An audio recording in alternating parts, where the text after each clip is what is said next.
Okay. ఇప్పుడు గీతలు తినిన తర్వాత హ్మ్. మిగులుతాయి హ్మ్. మేత.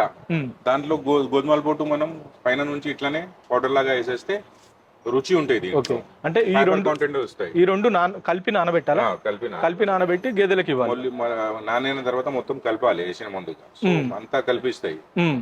వేసినాం అనుకో. అది దాని తర్వాత మొత్తం మేత తినేసిన తర్వాత మిగులుతాయి. అవును. హ్మ్. ఇట్లా మిగిలే ఉన్నది అనుకో, అవును. పిల్లలకి ముందుగా ఉన్నది కాదు, హ్మ్. ఇట్లా గోధుమల పొట్టు వేసేస్తే తినేస్తాయి.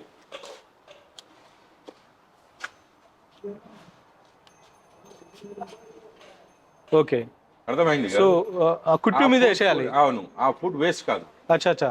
కానీ దీంట్లో బలం కూడా ఉన్నది, పాలు కూడా వస్తాయి దీంతో. హ్మ్. కానీ ఇది హ్మ్. మన సైడ్ ఆంధ్ర తెలంగాణ చూసుకుంటే ఎక్కువ మనం వాడేది తోడ. హ్మ్. తోడలో ఏం లేదు, హ్మ్. పాలు రాదు మనం, హ్మ్. ఒట్టి ఫ్యాట్ కోసం మనం కల్పిస్తున్నాం. హ్మ్. కానీ ఇంత రుచితోని తినదు. అవును.